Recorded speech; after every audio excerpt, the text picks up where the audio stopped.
dando su presente seguramente.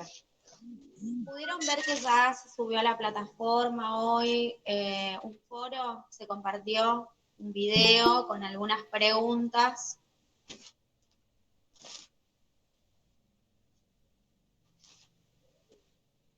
No, profe, todavía no. ¿No? Bueno, ya está cargado entonces esa actividad que va a ser del eje 1. ¿Sí? Es una actividad sencilla, hay que ver el video, hay que presentarse, ¿sí? Comentar si estamos trabajando dentro del sistema educativo o no, somos docentes con cargo o no, comentar un poco a ver cómo nos atraviesa la ESI desde su implementación, ¿sí? Y trabajar sobre el video, a ver qué experiencias puedo identificar yo que las pude haber vivido dentro del aula o en alguna clase, ¿sí? Como estudiante, no solamente como profesor. ¿Eh? Es cortito, es bien cortito, es concreto, no es difícil, es algo más participativo, digamos, pero que eso se va a tener en cuenta también. Ahora vamos a arrancar con todo lo que tiene que ver en el eje 1 y el marco normativo, ¿sí? Recuerdan que el eje 1 tiene que ver con el marco normativo de la ESI y el contexto histórico, social, político y cultural, ¿sí? Así que vamos a arrancar con eso, vamos a trabajar con un PowerPoint, unas filminas que va a ir compartiendo el profe y yo voy a ir explicándoles a ustedes. Vamos a ir abriendo micrófonos también, profe, por ahí si tienen alguna consulta, alguna duda, algo que no entiendan. Estaría bueno, sí, antes de arrancar, que me cuenten a ver si pudieron leer los materiales, la bibliografía, las leyes y resoluciones que hemos bajado ahí en la plataforma. ¿Pudieron verla? ¿Pudieron leer?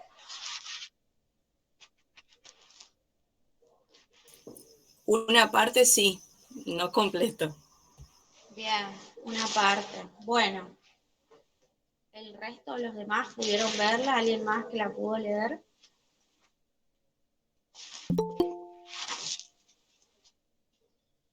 Vieron que la normativa de ESI no es muy larga, tiene 12 artículos, muy cortita. La normativa, la adhesión que hay acá de la provincia del Chaco, también es re cortito, ¿sí? No es muy largo, es específico, es muy puntual, ¿sí? Así que no es, acá lo que vamos a trabajar en este primer eje es puntualmente, en el primer tramo, es puntualmente todo lo que refiere a la normativa de la ley 26.150, ¿sí? En el tramo 2 se va a complejizar porque vamos a abarcar todo lo que es el marco normativo, el sustento normativo que tiene la ESI, y ahí vamos a hablar de las otras leyes. Pero de igual manera, los que pudieron revisar los documentos que están en la plataforma, se habrán dado cuenta que ahí se mencionan las diferentes normativas y la importancia de por qué, sobre todo en la resolución 340/18, ¿sí? Se menciona por qué se va a tomar cada una de estas normativas para pensar en esta ampliación de derechos dentro de lo que es la educación sexual integral. Por un lado tenemos eso, por otro lado tenemos el anexo, ¿sí? El anexo de la resolución 340/18, que ahí también se va a hablar sobre los lineamientos curriculares teniendo en cuenta el nivel educativo que se transcurre, digamos, donde trabajamos, ¿sí? Nivel inicial, nivel primario, nivel secundario o de formación profesional. Bueno, ¿podemos correr la filmina, profe, por favor?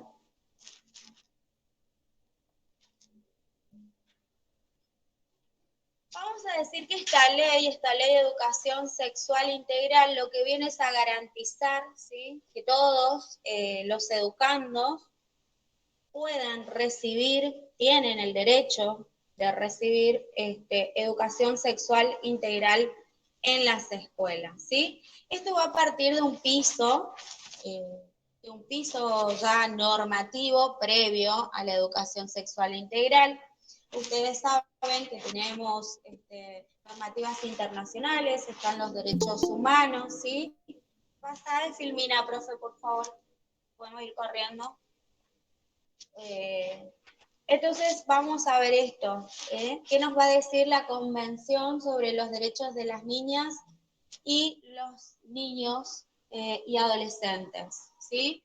Primero nos va a decir que la escuela debe encaminar un desarrollo, o sea, un trabajo donde se promuevan actitudes y libertades de niñas y niños, ¿sí? Respetando la igualdad entre los sexos. Esta educación tiene que ser generada en condiciones para quienes, para estos niños, para quienes va destinado, ¿sí? Entonces, ¿por qué va a ser importante esto? Y acá vamos a empezar a abordar todo lo que tiene que ver con el desarrollo de la autonomía del sujeto, ¿sí? De la construcción de las subjetividades, ¿sí? Y cómo pensar en esto para que estos niños, niñas y adolescentes puedan vivir en libertad y en igualdad. Esto nos va a decir la Convención. La función de la educación es brindar espacios, ¿sí? Espacios donde se promueva todo esto, donde se trabajan estas cuestiones. ¿Hasta acá me siguen? Sí, perfecto. Bueno, bien. Entonces, estos espacios que tienen que ser creados dentro de la escuela, y acá vamos a hacer un punto, ¿sí? Estos espacios, ¿sí? Vienen desde una bajada de línea, ¿se entiende? Y acá es donde vamos a tener esta mirada, o vamos a pensar desde las políticas públicas. Entonces, ¿qué van a hacer las políticas públicas? Deben garantizar de que esta normativa que se sanciona, ¿sí? No quede en el aire dando vueltas, sino que esta normativa que se sanciona pueda ser aplicada y pueda ser llevada al campo. Entonces, ¿qué va a aparecer ahí?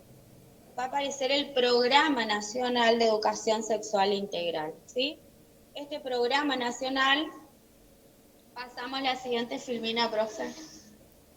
Este Programa Nacional de Educación Integral va a venir a garantizarnos a nosotros, ¿sí?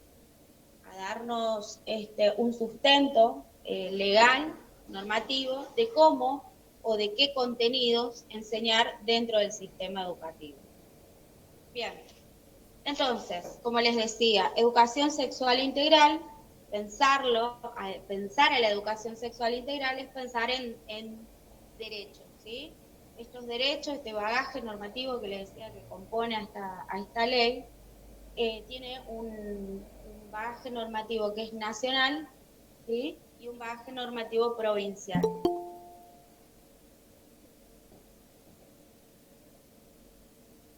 Bien, partimos de la Reina Madre, que es la Ley de Educación Nacional, número 26.206, ¿sí? Que garantiza el acceso al derecho a la educación de todos los niños, niñas y adolescentes, ¿sí? De ahí se va a desprender lo que es la Ley de Educación Nacional, la Ley de Educación Sexual, que va a venir a aprenderse para garantizar qué cosa, las trayectorias, la continuidad, el acompañamiento al estudiantado, ¿sí? Garantizar, acompañar esas trayectorias escolares. ¿Por qué vamos a pensar en las trayectorias escolares? Vieron que si vamos un poco a la práctica, al campo, los que están trabajando, por ahí, para comprender un poco más esta cuestión de la deserción, ¿no? Muchas veces tenemos deserción dentro del sistema educativo y esto aparece acompañado de diferentes factores, ¿sí? Pueden ser factores que susciten dentro del seno familiar, factores económicos, factores de violencia, de abuso, de acoso, ¿sí? De embarazos en la adolescencia y en la niñez también, ¿sí? Porque hemos tenido casos de niñas de 11, de 12 años embarazadas. Entonces, ¿qué ¿qué viene a ser la educación sexual integral acá?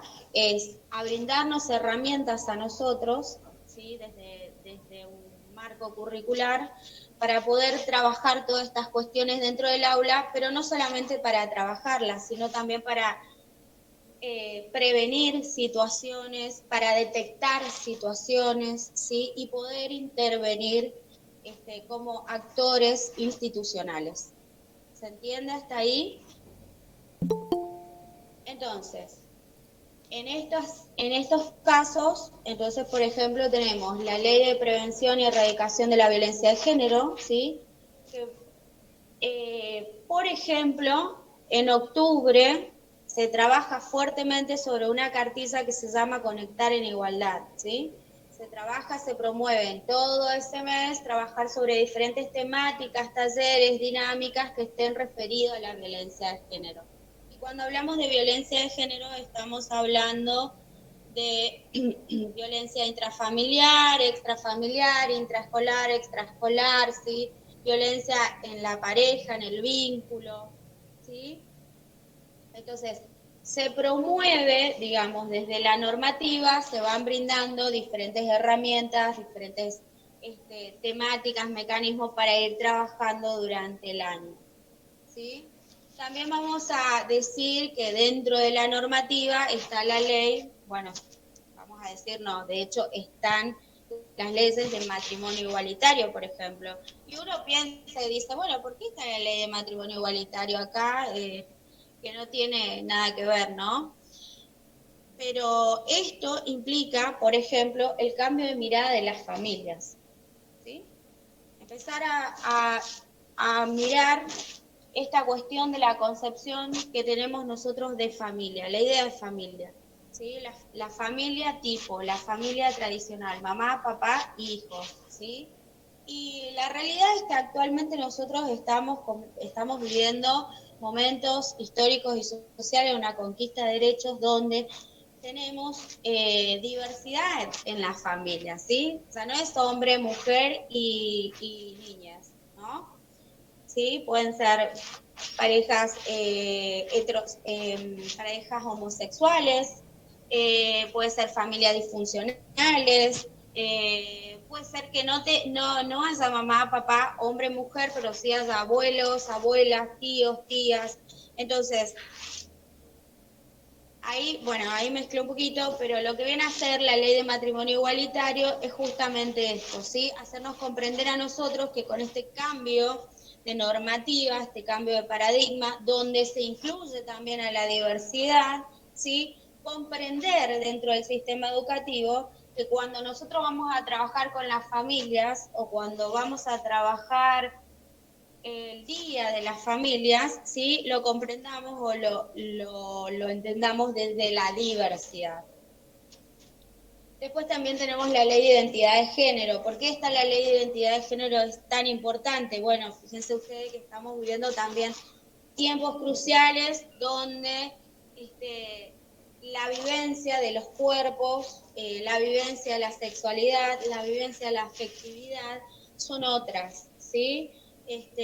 Hoy hay una expresión del género que es fuertemente aceptada, digamos, por gran parte de la sociedad, que entonces tenemos infancias, tenemos niños que ya se autoperciben, ¿sí? Con el género que no se les fue asignado al nacer. Entonces, esta ley lo que va a venir a hacer, o sea, incorporar esta ley es entender, es comprender también esta diversidad, ¿no? Y ahí, por ejemplo, siempre, bueno, utilizamos un ejemplo tomamos siempre un punto de la ley que nos parece importante como para reflexionar, ¿no? Y para conocer también, que es con respecto al nombre y de la persona, ¿sí? A veces puede ser que un adolescente se autoperciba con el género no asignado, comienza a hacer la transición, entiende que ya no se quiere llamar yo, no me quiero llamar más Paola Andrea, me quiero llamar Juan, ¿sí? Y Y comienzo a hacer mi transición y busco este acompañamiento dentro de la escuela, en principio con los compañeros y luego, bueno, empiezo a abrir puertas, ¿sí? Con docentes. ¿Y qué haría yo frente a esta situación como docente, no? La seguiría llamando Paola Andrea porque no tiene el cambio de identidad, porque en el documento no aparece el nombre Juan. No, entonces totalmente tengo que desarraigar y desprender eso porque a mí me dice la ley de identidad de género que yo a esta persona tengo que llamarla como se autopercibe, cómo se identifica, con ese nombre de pila. Por más que en el DNI, en la partida de nacimiento, no diga que se llama Juan, ¿sí? Que no haya hecho ese cambio de identidad de género. Bueno, eso hasta ahí estamos. Después tenemos la ley también, que aparece acá, la ley del Programa Nacional de Salud Sexual y Procreación Responsable, que esto aparece un poco, hoy está en debate, inclusive este nombre, ¿no? Hoy se debate y se piensa en la ley de Profe, salud sexual, ¿sí? Hola, ¿sí? Florencia le habla. Esto que usted decía de que lógicamente hay que llamar al alumno o alumna, se identifica con el nombre, me parece que por ahí en algunas escuelas o en algunas instituciones cuesta aceptarse eso, pero si nos ponemos a ver, cuando por ejemplo una persona se llama Micaela, la llamamos Mica y eso no está anotado en el DNI, así que no es por ahí la justificación que tienen ciertas personas de ponerse en contra de llamar simplemente a una persona por cómo se identifica. Eh, me cuesta encontrar un sinónimo de cómo llamar a esa persona que se niega a la identificación de otra persona. La verdad que no entiendo todavía eso. Sí, es verdad, Florencia, y ahí, bueno, ahí tendríamos que hacer como una revisión, ¿no? De esta transformación que también tiene que vivir la escuela y que tenemos que vivir nosotros también, que tiene que ser una transmisión, a ver, en base de un camino sensible también, ¿no? Para abordar, digamos, todo, para poder Inclusive, trabajar profe, de esto que usted está hablando se ve claramente, perdón que... Sí, decime. Yo la escucho con delay, por eso la interrumpo, le pido disculpas. Sí.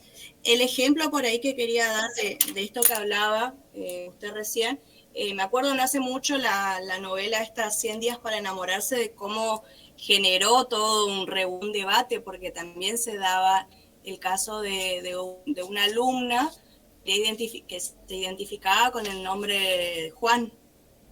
Claro. No sé si recuerda, y me parece muy aplicable a todo esto que está comentando. Claro, pero aparte, a ver, lo dice la normativa, no es algo que lo estoy inventando yo, por ejemplo, ¿no? No es algo que se me ocurre hoy y se lo estoy transmitiendo a ustedes. Es lo que dice la normativa y es lo que yo debo respetar. Si me guste o no me guste, ¿sí? Tenemos un derecho y que ese derecho hay que respetarlo, ¿sí? Hay una normativa, hay una ley. Entonces, independientemente de lo que yo piense, de lo que yo sienta, de lo que me pase, ¿sí? Tengo que entender que, y bueno, acá viene la ley 26.061, que veo que no está acá en nuestro marco normativo nacional, así que anótenla, por favor. Derechos de niñas, niños y adolescentes, ¿sí?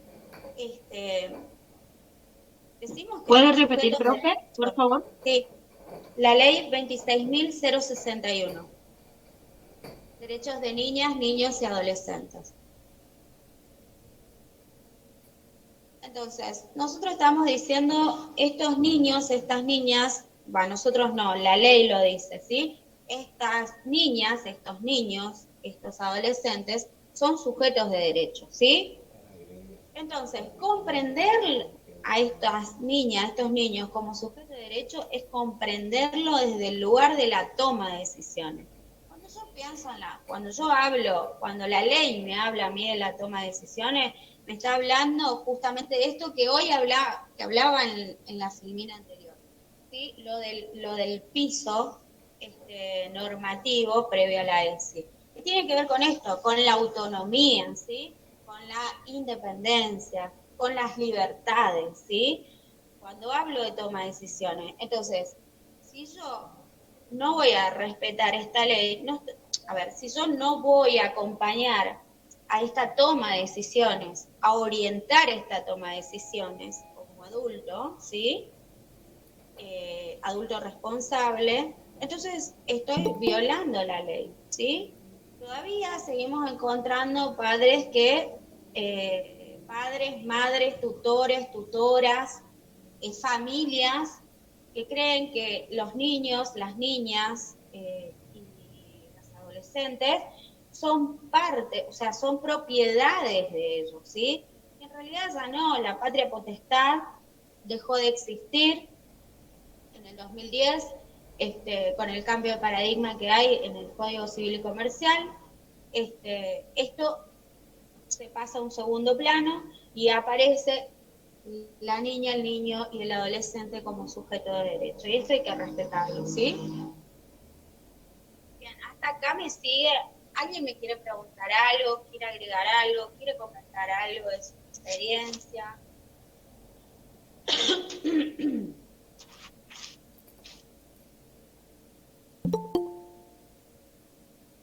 ¿Nadie?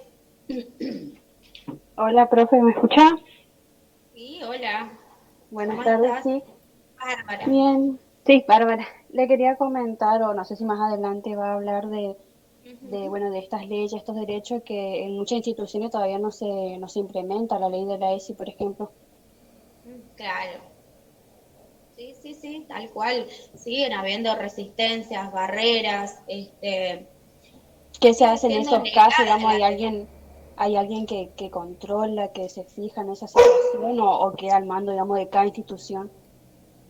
No, es que la Porque la ley, ESI, digamos, dice, plantea en una parte que se va a adecuar, digamos, a sus intereses, a los alumnos y esa claro, situación, digamos, el artículo número 5, ¿sí? Ahí, como que quedan ahí, muy al libre albedrío, digamos, por eso. exacto, es el artículo 5. Bueno, ustedes tienen que comprender algo. Que estas leyes, sobre todo la educación sexual integral, fue elaborada en una mesa intersectorial. Cuando decimos intersectorial, estamos hablando de diferentes sectores, ¿sí?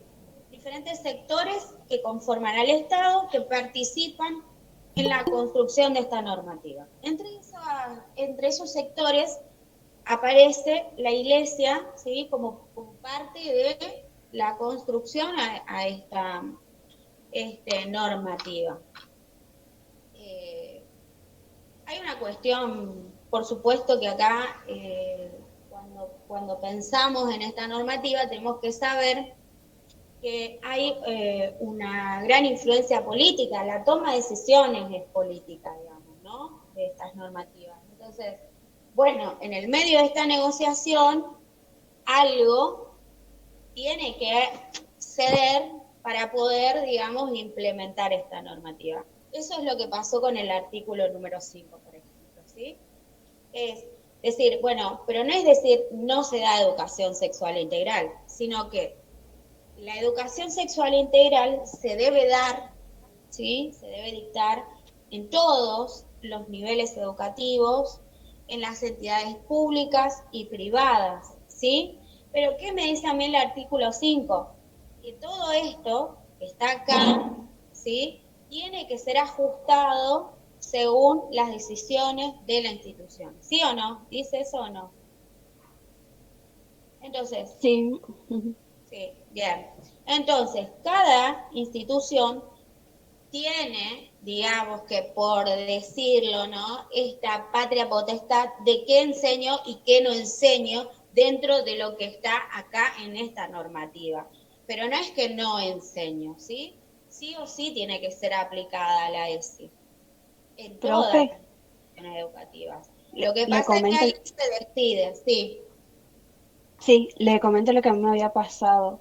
El año pasado me habían llamado de una institución privada que yo Sí. no sabía que era religiosa y bueno, me fui a la primera entrevista Y bueno, ahí me doy cuenta que era religiosa porque me comenta esto, que por ejemplo ellos la ESI no tocaban, no se daba ESI. Claro. Lo que pasa que, por ejemplo, sigue sucediendo en algunos colegios que se niegan y que se resisten a la ESI, que siguen trabajando la ESI, por ejemplo, como educación para la salud. ¿Vieron que había hace unos años educación para la salud? Esa es una manera de tergiversar la normativa, por ejemplo, ¿sí? Educación para la salud, después que otro nombre había, higiene y salud, ¿sí? Así como que habían materias que Educación cambiaban, para el amor. educación para el amor, ¿sí? Exactamente, donde cambiaban el nombre de la educación sexual integral y por supuesto que la trabajaban y la abordaban desde el lugar que a ellos, digamos, les resulta, ¿sí? Como institución, ¿cierto? Pero también de alguna manera ahí se están violentando los derechos de niñas, niños y adolescentes. ¿Por qué violento el derecho? Porque le estoy negando el acceso a la información, el acceso a la información, al conocimiento, a sus derechos, ¿sí? En esos casos, ¿qué Hay una parte, disculpe, profe, hay una parte del prólogo en la presentación de la Ley Federal de Educación donde enuncia que las escuelas confesionales o religiosas, aquellas instituciones donde la familia elige por el ideario y las doctrinas, pueden, de acuerdo a su identidad institucional, y desde ese se aprende. Claro, sí, Desde sí, ese parrafito del prólogo, este es el fundamento de las escuelas confesionales, sí, que como sí, las familias tienen el derecho a elegir y el Estado de alguna manera avala, ellos tienen la convicción desde su ideario institucional trabajar esos aspectos. claro, exactamente. Es así como lo está explicando Analía, ¿sí? En estos tiempos es verdaderamente lamentable que sigan sucediendo estas cosas, pero también hay que reconocer que hemos avanzado un montón con, con la conquista de derechos y con la aplicación. Hoy son muchas más escuelas las que se van sumando, digamos, para trabajar educación sexual integral, no como se quisiera, ¿no? Porque inclusive todavía, si bien, bueno, ahora vamos a pasar la otra filmina, si bien se rompió un poco la mirada biologicista, ¿no? Para empezar a comenzar a hablar de lo que es la salud integral, ¿sí? Y comprender a la sexualidad como un todo también, como parte de mi vida, como construcción de mi vida, ¿no? Todavía se sigue haciendo foco sobre esta cuestión de métodos anticonceptivos, ¿sí? Sobre cómo usar un preservativo, ¿sí? Y ahí, bueno, empezamos a ver también esto, ya van a ver ustedes en el próximo eje, pero todo esto tiene que ver con los ejes, con los 5 ejes de la ESI, ¿no? Profe, Entonces, eso les iba a decir, sí, Antonella, te escucho. disculpe, yo le quería comentar justo con lo que estaba diciendo la compañera, que también en la Ley de Educación Nacional 26.206 también hay un artículo que dice que la educación y el conocimiento son un bien público y un derecho personal y social que deben ser garantizados por el Estado. Y como acá Claro, por eso, con lo que usted venía mencionando. sí, sin dudas que hay un montón de cosas todavía, por eso hoy puntualicé en esto de que hay que comprender que estas leyes se modifican y se aplican en función al modelo de Estado que vamos teniendo, ¿sí? Siempre es así, por eso hablamos y decimos que acá hay toda una construcción social, política y cultural e histórica, ¿no es cierto? siempre todo lo que aparece en la agenda pública de la política es todo esto que demanda la sociedad, que busca ponerlo en agenda pública, que genera debate, por supuesto, porque bueno, es romper con muchas estructuras, con una construcción social con la que venimos arraigados, ¿sí? Entonces una lucha permanente, y en medio de esta lucha permanente siempre hay una negociación, y siempre en esta negociación, si vamos a aprobar esto, bueno, tenemos que ceder esto. Entonces, por ejemplo, cuando se aprobó ahora la ley de interrupción voluntaria del embarazo, se aprueba, pero también ahí, fíjense ustedes que, bueno, es algo que después se cuestionó y demás, pero se aprueba cediendo, digamos, ahí, diciendo, bueno, al médico, bueno, mirá, vos tenés la libertad de elegir si querés o no realizar una práctica de interrupción de un embarazo, pero sí tenés la obligación de informar dónde debe ir la paciente que quiere acceder a este derecho, ¿sí? Bueno, y así esas cosas, eso que nombra la compañera de la ley 26.206, sí, tiene que ver con estas cuestiones. Son negociaciones políticas que se hacen entre sectores que conforman el Estado, y por eso decimos nosotros, bueno, vieron que hay una premisa que se dice, bueno, educación sexual debe ser laica porque no debe haber toma de decisiones de influencia ahí de ninguna de las instituciones religiosas, ¿se entiende? Pero bueno, por eso digo, la ESI es una construcción social, cultural, política, histórica, y por supuesto que hay mucho todavía por seguir trabajando, ¿sí?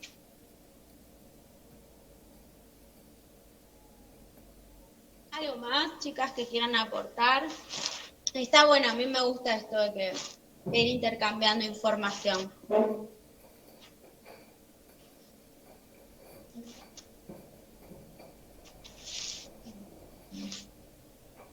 ¿Nadie más?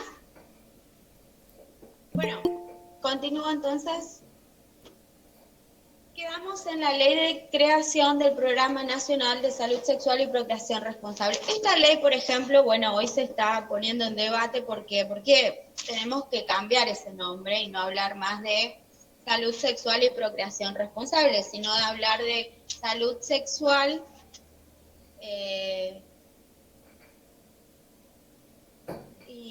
ay, se me fue la idea, me perdí. Bueno, está en debate hoy porque estamos en debate, digo, ¿no? Pero hay un sector de la población, generalmente estos sectores son los sectores feministas, ¿sí? Que ponen en agenda pública estas cuestiones, y entonces dicen salud sexual y reproductiva, y dicen, no es salud sexual y reproductiva o salud sexual y procreación responsable. Es salud sexual y no reproductiva, ¿sí? Entonces empezar a verlo desde otro lugar, desde otra mirada, porque no, la salud sexual no solamente es pensar en reproducir, ¿no es cierto? Sino que va mucho más allá de eso. La salud sexual tiene que ver con el cuidado de los cuerpos, tiene que ver con la valoración de los cuerpos, tiene que ver con el conocer mi cuerpo, tiene que ver con reconocerme, encontrarme, ¿sí? Con mi cuerpo. O sea, no somos solamente mujeres que reproducimos, y aparte ahí también está puesta la mirada del género, ¿no es cierto? O sea, ¿quiénes son las que reproducen? Son las mujeres las que reproducen. Entonces, cuando hablamos de salud sexual y no reproductiva, entonces también estamos ahí haciendo una mirada hacia la diversidad de género también, ¿no es cierto? A ver, ¿qué piensan de eso que estoy diciendo? Sí. Profe, ¿y por qué tiene que ser ese I? ¿Por qué no puede ser sencillamente salud sexual? ¿Por qué incorporar ese I? Entonces ahí usted da la razón de que ciertos grupos de la sociedad influyen para que eso sea de una determinada manera y tome tinte político. Porque a mí me gustaría que sea salud sexual y punto. Bueno, es un buen punto, ¿sí? Es un buen punto. Pero la realidad es que como, claro, lo que se cuestiona acá, como Grace, lo que se cuestiona acá, Grace, es el nombre que tiene la normativa, ¿sí? Entonces, no es que se piensa en cambiar este nombre y ponerle solamente salud sexual, como vos lo estás planteando, que la verdad que está bien, ¿no es cierto? Lo que se plantea acá es cambiar esta cuestión de pensar que esta salud sexual tiene que ver solamente con la idea de cuerpos que reproducen, ¿sí? Con la reproducción nomás. No, pero, o sea, tenemos que sacar esa idea. Si queremos sacar esa idea, saquémosle el I. Entonces, ya sabemos ya que incluye todo, que no sencillamente es la reproducción, la salud sexual, sino es salud sexual y punto. Bien, buen punto. Buen punto, Grace. La verdad que sí. Sí, bueno, esto está bueno porque vieron que a partir de acá nosotros también podemos empezar a trabajar desde nuestro lugar con estas cuestiones, ¿no? Empezar a pensarlo, a cuestionarlo, a debatirlo. Por eso decimos, bueno, a ver, la ESI provoca esto, ¿no es cierto? Y las normativas que acompañan también produce esto, genera debate, genera discusión, genera formas diferentes de pensar, ¿sí? Entonces, esto está bueno, digamos. Y la lucha interna también que se presenta en uno, ¿no? Porque uno también empieza como a reflexionar sobre otras cuestiones. Cuando uno empieza a transitar este camino y empieza a indagar un poco más sobre estas cuestiones de derechos, ¿sí? Empieza a comprender o a posicionarse desde otro lugar, porque verdaderamente la información es necesaria para nuestra vida, para nuestra construcción y sobre todo en nuestro rol y en nuestra formación docente, ¿no?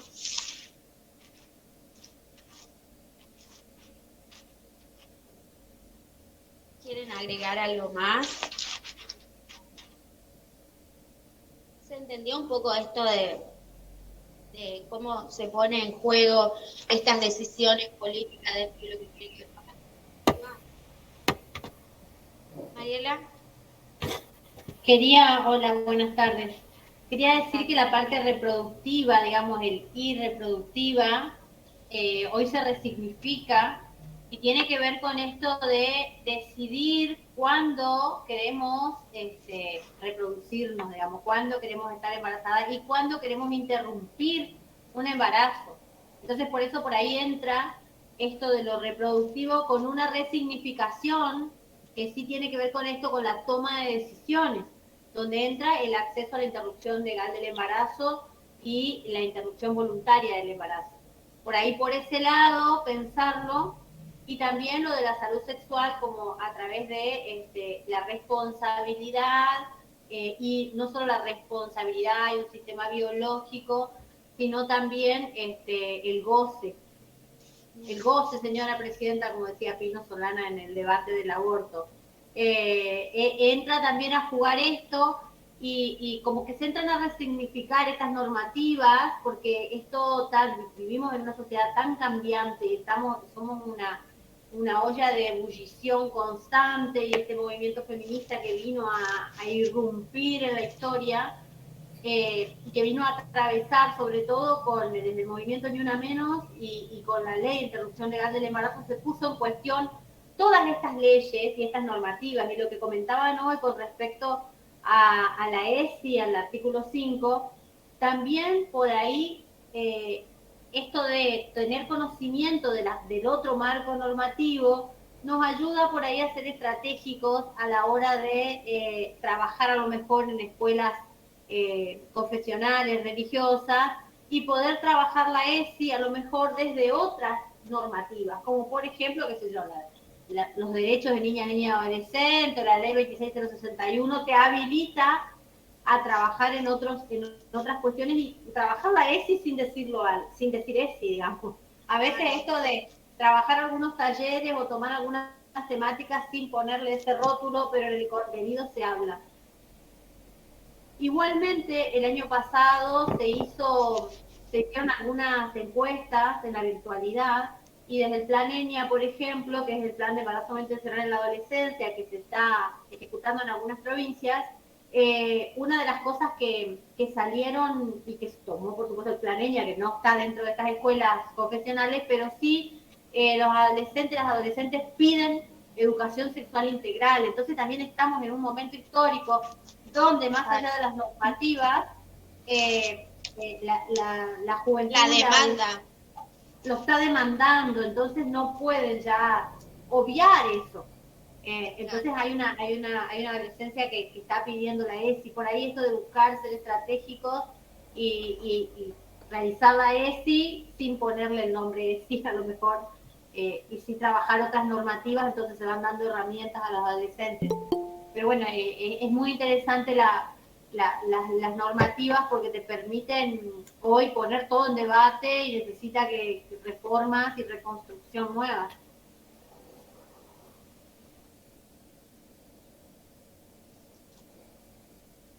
Bueno, gracias, Mariela. Sería como dar una clase ilegal. Sería No ilegal, pero si trabajás, por ejemplo, derechos, si trabajás la ley 26061, trabajás derechos, niño, niña, adolescente, era un chiste. Bueno, estás hablando de la ESI. Hablar de la ESI no es solamente hablar de métodos anticonceptivos, digamos, ni de relación sexual, ni de cómo cuidar. Ahí, por ejemplo, una compañera escribió que en una escuela donde trabajaba se llamaba el espacio curricular Saber Amar, decía. ¿Saber Amar? ¿Quién era que escribió? Bueno, se puede tomar el amor ahí y se puede... Claro, sí, exacto. El problema es que en las escuelas transforman los nombres y trabajan estos valores, esta transmisión de valores y de normas y demás, teniendo en cuenta lo que ellos deciden en su caja curricular, ¿no es cierto? Porque ahí es verdad lo que decían hoy, el artículo 5 da como abre esta puerta a que, bueno, a ver, cada institución decide qué enseña, qué no enseña, tengo en cuenta el contexto, sí, y demás. Bueno, seguimos. Gracias, Mariel.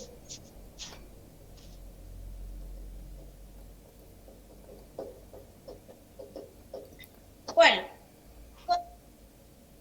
continuamos. Hay a ver, acá en el Chaco, la adhesión fue en el momento a la Ley de Educación Sexual Integral, ¿sí?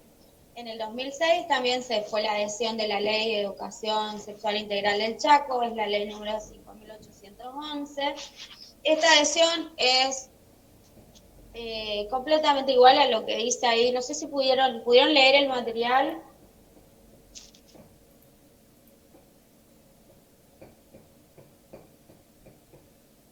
¿Algunos de los que están presentes pudieron leer? Compartí un anexo también ahí de la adhesión, que es un anexo donde se reformulan 3 objetivos dentro de la ley, ¿sí? Que se hace esa reformulación en el 2013 teniendo en cuenta qué cosa, la identidad de género y la diversidad, ¿sí? Fíjense que esos 3 puntos que se cambiaron tienen que ver justamente con esto, con brindar información, ¿sí? Para trabajar sobre la prevención del hostigamiento, del maltrato, del abuso, del acoso. Y después el otro punto es contrarrestar mitos, creencias, ¿sí? Prejuicios que hay en el proceso de socialización de niñas, niños y adolescentes, pensando en esto de la discriminación, ¿no es cierto?, que aparece, y esto tiene que ver mucho con esta cuestión de la afectividad y de las emociones y de mi identidad, ¿sí? Y por último aparece identidad de género y diversidad sexual para que puedan entenderse o comprendernos todos como sujetos de derechos, ¿sí? Bien. ¿Hasta ahí alguna pregunta? ¿Leyeron los materiales? ¿Leyeron esto de la ley provincial?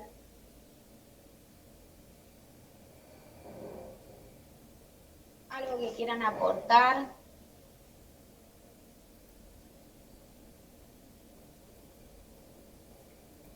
¿Nada?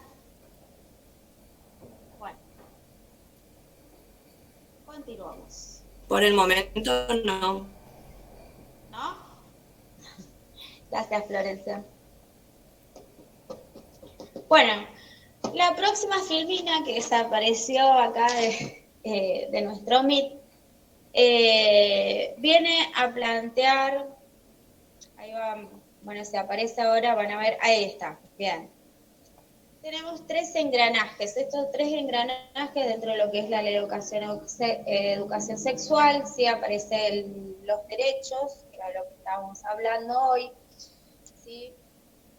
Entonces, esto tiene que ver con la ESI, que viene a instalar la universalidad del acceso a los derechos. ¿Qué sería esto? Todo lo que hablamos anteriormente, ¿sí? Se viene a instalar la ESI como a garantizar el acceso a la información, al conocimiento, ¿sí? De todo este bagaje normativo para que sea volcado al campo, al terreno, ¿sí? ¿Y esto cómo se va a hacer? Se va a hacer a través de del PEI y del PEC, ¿sí? De los proyectos educativos institucionales y los proyectos educativos comunitarios. Estos proyectos educativos institucionales tienen que ver con ¿qué? Con los lineamientos, ¿sí? Los lineamientos curriculares que aparecen, que eso van a dar, creo que en el eje 3 van a profundizar ahí, pero igualmente, como les dije hoy al principio, en la resolución 340/18 aparece en el anexo de resolución, aparece a grosso modo, ¿sí? que se trabajaría, qué contenido se trabajaría en cada nivel. Esto se incluye en los proyectos educativos institucionales. Por ejemplo, en la pandemia, el año pasado, desde el Ministerio se elaboraron propuestas interarias e interdisciplinares teniendo en cuenta contenidos de la ESI para trabajar, ¿sí? Entonces habían que armar proyectos y trabajarlos de manera interdisciplinar. No sé si alguno tuvo esta experiencia, quiere comentarla. ¿No? Bueno. Y después el PEC, el Proyecto Educativo Comunitario, que ahí son generalmente talleres, bueno, hasta ahora lo que se viene haciendo, ¿no? Dentro de lo que es la ESI, talleres con la familia, con la comunidad escolar, digamos, ¿sí?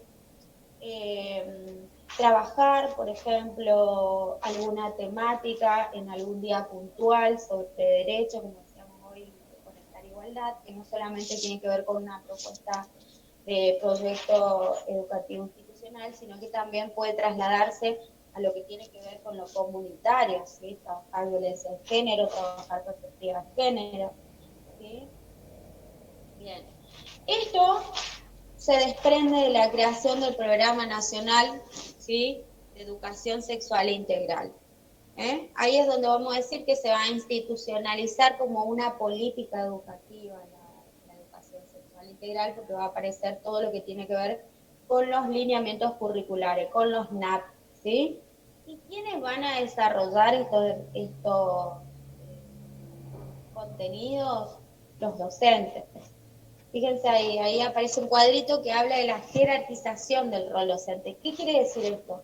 Hace algunos años atrás, hace 6 años, por ahí, no, a ver, 2019, o no, 2016. 5 años atrás, sí, 5 o 6 años atrás, más o menos aproximadamente, los que iban a hablar de educación sexual integral dentro de las escuelas, ¿quiénes eran? A ver. Los médicos. Los médicos. Los médicos, sí. ¿Qué más? La enfermera, ¿sí? La obstetra, los que estaban ahí y tenían el conocimiento y la información, ¿sí o no? Bueno, con esto, en el 2016, y con esta institucionalización, en el 2016, se abre el programa de formación y capacitación docente para enseñar educación sexual integral dentro de las escuelas. ¿Alguno de ustedes se capacitó, entró, formó parte de este equipo docente dentro de las escuelas? A mí me tocó participar de un médico, no me acuerdo el apellido del médico, pero era una capacitación de una terminología que nunca terminábamos de comprender, porque como no tienen la didáctica los médicos para explicarlo de manera sencilla, hicimos la capacitación, pero sin entender realmente el valor de la misma. Bien. Bueno, no, estas capacitaciones que estoy hablando tienen que ver con esto que comentaba hoy Mariela, ¿sí? Como políticas públicas para reforzar y trabajar sobre el embarazo no intencional en la adolescencia aparece el ENIA, ¿sí? Aparece el plan ENIA, ¿sí? Es un plan, es un programa que se desprende de UNICEF y es avalado por el gobierno. En ese momento era el gobierno de Mauricio Macri, ¿sí? Y con esto aparece el programa de educación sexual integral, o sea, aparece dentro del programa de educación sexual integral la capacitación masiva para docentes que se capaciten, ¿sí?, en todo lo que tenga que ver educación sexual integral bajo una perspectiva de derecho, ¿sí? O sea, todo lo que tiene que ver con las normativas. Esta capacitación masiva se selecciona de cada institución, se selecciona un equipo docente, ¿sí?, que no tiene que ser específico del área de biología, sino que también puede ser un docente de matemática, de geografía, de historia, de lengua, de arte, de educación física, ¿sí? Se arma un equipo de interdisciplinar, digamos, docente, y se los capacita durante el año sobre todo los contenidos que tienen que desarrollar de la ESI. Esto con la idea de garantizar la idea, o sea, no la idea, sino el criterio de transversalidad que tiene la educación sexual integral, ¿sí? Entonces, que esto se desarrolle durante todo el año de manera transversal. Porque la ESI no es un espacio curricular específico, digamos, disciplinar, sino que es un espacio transversal, atraviesa todas las áreas, ¿sí? Entonces, con estas capacitaciones decimos que el rol docente toma poder y comienza a trabajar sobre esto en el aula. ¿Por qué? ¿Por qué sería así?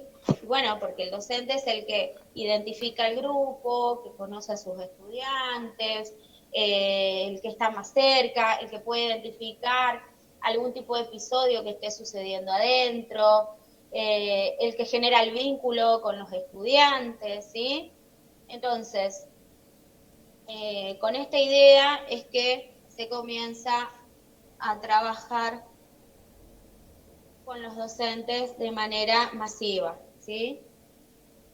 Bien, seguimos. ¿Alguien quiere preguntar algo, aportar algo, contar una experiencia aparte de Grace?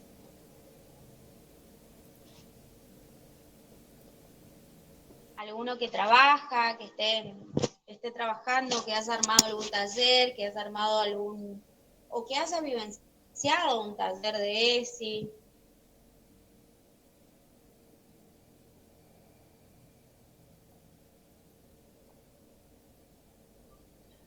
¿No? Bueno, seguimos entonces.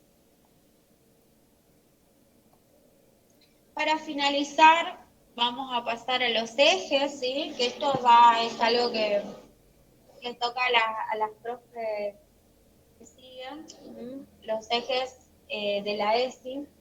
Vieron que hoy les dije, bueno, que esto todo tiene que ver con, todo se relaciona con los ejes de la ESI, ¿sí? Pensar en la afectividad es pensar en la sexual, es pensar en la reproducción y no reproducción. Pensar en derechos es empezar en todo esto que hablábamos hoy, en la toma de decisiones, en la autonomía, en la libertad, ¿sí? Igualdad. Hablar de perspectiva de género es empezar a romper un poco. La perspectiva de género es muy interesante y bueno, acá después van a hablar con las profesoras, pero por ahí para hacer una introducción nomás. Es muy interesante porque viene a romper un poco todos estos estereotipos con los que nosotros y nosotros venimos construidos a lo largo del tiempo, ¿no? Esta idea de varón y mujer, esta idea de pensarnos que tenemos que estar en cajas haciendo determinadas cosas porque es lo que está socialmente aceptado, ¿no? Entonces, la perspectiva de género también nos viene a nosotros a brindar una herramienta y siempre decimos, bueno, hay situaciones que nos interpelan y es pensarnos desde nosotros mismos, desde nuestra vida, desde nuestras vivencias, desde cómo transitamos nosotros nuestras infancias, nuestras adolescencias y poder entender luego al otro cuando genero el vínculo, cuando puedo acercarme, cuando viene a mí. Entonces, esta perspectiva de género también viene a irrumpir con la vida escolar porque bueno, es empezar a poner la mirada de cómo se designaban hace un tiempo los espacios en el patio dentro de la escuela, por ejemplo. Si el otro día hablábamos esto con Mariela, si está por ahí, que es un claro ejemplo. Entonces, por ejemplo, las mujeres en un rincón y los varones ocupando más de medio patio jugando a la pelota, ¿sí? Pero esto tiene que ver con el varón, no tiene que ver con el varón, tiene que ver con esta mirada que tenemos nosotros hacia el género y todos esos mandatos que también tenemos arraigados, que traemos con nosotros, ¿sí?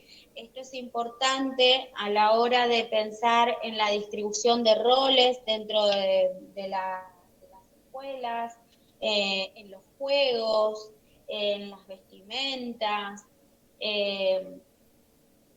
a la hora de pensar en los espacios, ¿sí? Es muy interesante.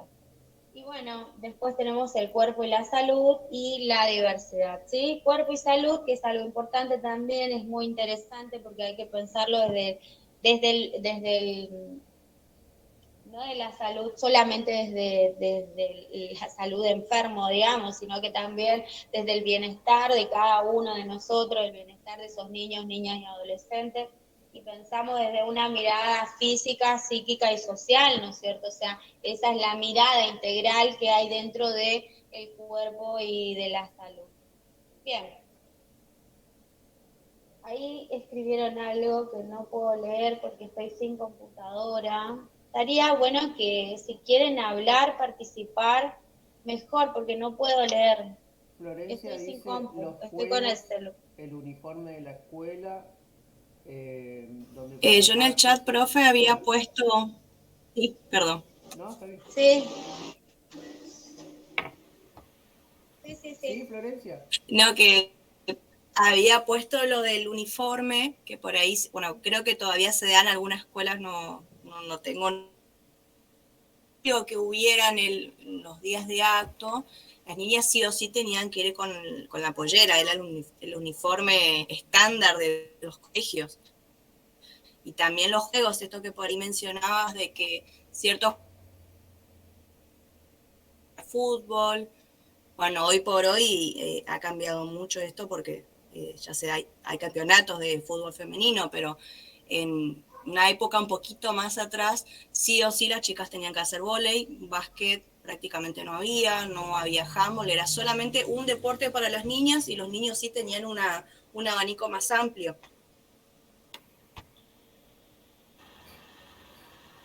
Perdón, se me desconectó y el celular, ahora estoy con la compu, así que estoy sin cámara.